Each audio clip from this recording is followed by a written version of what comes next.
mask with gasoline, they after him. Last seen pull a chick like a fiend, pull a fast one. Before MF Doom, or Doom, was also known as Metal Face, Metal Fingers, Viktor, Vaugh, and the supervillain. Before MF Doom would drop 6 solo albums, 2 live albums, 2 compilation, 8 collaborations, and another 4 EPs. Before Doom would collaborate with Ghostface Killah, J Dilla, DJ Danger Mouse, and Bishop Nehru.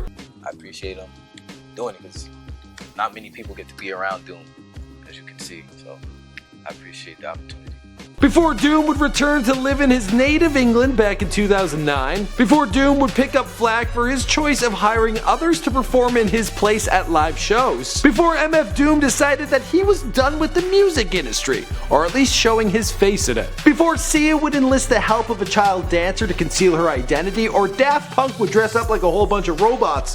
Well, there was a rapper by the name of MF Doom, and this guy has gone to great lengths to keep his identity an absolute secret, but that wasn't always the case. Before he was wearing a Gladiator styled mask, he was wearing a children's Darth Maul mask spray painted grey, but that was what he needed to get through the industry because it had burned him badly before. Back in the 80s, alongside his brother, he formed a group known as Kausing Much Damage, and they were signed to Elektra Records, where they released Mr. Hood in 1991 and Black Bastards in 1993. But of the later of those 2 albums, the record label decided that the material, it was too controversial. They didn't like the cover art, they didn't like the lyrics. So the whole thing got shelved, the group was dropped, and then MF Doom, well, he was facing a life on the streets. It would take him nearly half a decade before he got back into the game. But when he did, he'd be wearing a Gladiator mask and he'd be asking his fans, "Are you not entertained?"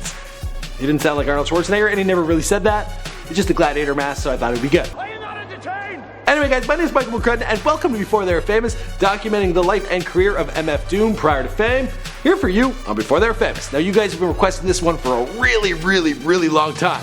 There's actually a few people that were like scaring me, they wanted it so bad, so I'm happy we're finally getting it done. Be sure to let me know in the comments down below who you want to hear about next. Ibuprofen from Lucas keep me from flipping daily, yet I constantly slip into thinking kinda loony. In my logo you see us, whoever said that coon is me.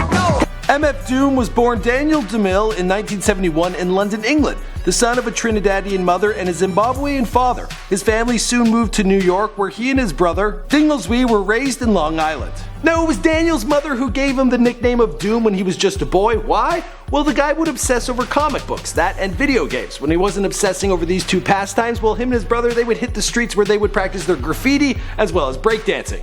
As the boys began to experiment with music, his brother took on the name DJ Subrock. As for MF Doom, at the time, he was going under the name Zev Love X. The 2 were members of the Allah Ansar and members of the black Muslim community. The boys became obsessed with their new creative outlet of creating music. Soon another member would join their group by the name of Rodon, and together they would call themselves Kausing Much Damage, or KMD. They formed in 1988. KMD released their debut album Mr. Hood in 1991, an LP that had a heavy focus on black American issues. On this album there were tracks addressing racial and religious issues with samples of Sesame Street mixed in.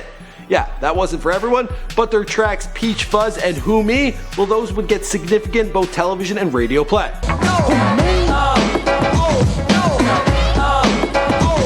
Now with the platform, KMD spoke to the Senate on behalf of Rock the Vote with the objective of increasing the youth's involvement in American politics. Rodon would eventually leave the group and would get replaced by Onyx, the Birthstone Kid. Together they all got signed by Elektra Records, and they would put out their second album. This time it was titled Black Bastards, released in '93, but their label deemed the title and the cover image too controversial. The album was shelved and the group was dropped. To make matters worse, around this exact time, well, DJ Subrock, he got killed, and MF Doom, well, he had a younger brother to mourn. Now with MF Doom down a brother, down a group, and down a label, the guy was pressed for luck. He ended up living off the streets for many a year, and it would be some time before he returned to the world of hip-hop. Now unknown to MF Doom at the time, that album, Black Bastards, it had made its way onto the internet, and it was achieving a cult status. But as a man living on the street, sleeping on benches, he had disassociated himself with KMD, also with Zev Love X, so he had no idea, and no one could bring it back to him saying, "Yo, you're blowing up online." He had no idea. It would take nearly half a decade for the artist to re-emerge, initially at open mic nights around New York, and this time he was going under the name MF Doom. He was wearing anything he could to conceal his identity. Originally he would cover his face with bandanas, later with women's pantyhose, and eventually he got his hands on a children's mask that he had spray painted silver.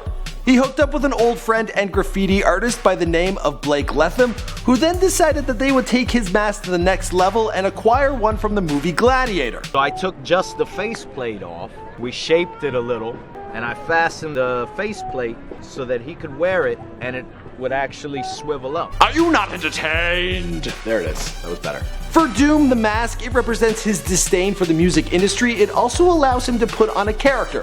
Makes him feel like a supervillain. You know, it don't matter what the artists look like, it's more what the artists sound like. The mask really represents to rebel against the trying to sell the product as a human being, you know what I mean? He has stated that it's like him being the Phantom of the Opera of the hip-hop world. He says it's a collaboration of Dr. Doom, Destro from G.I. Joe, but a parody of all sorts of American sci-fi and comic villains put into one character. The mask is really a testament to, it's not about none of that, it's straight about the wreck. With a new persona down pat, MF Doom also decided to switch up his scene and make the move to Atlanta. In 1999, he dropped Operation Doomsday, and then in 2003, Take Me to Your Leader, as well as his collaboration album Escape from Monster Island. Moving forward, Doom would stay out of the limelight at all costs, and he would be wearing a mask each and every time he made a public appearance, which wasn't that often. Well, sometimes he would even hire other people to perform for him. He really doesn't like the attention. From time to time, he will also take on other personas, become different characters, but each and every time, he's wearing that mask.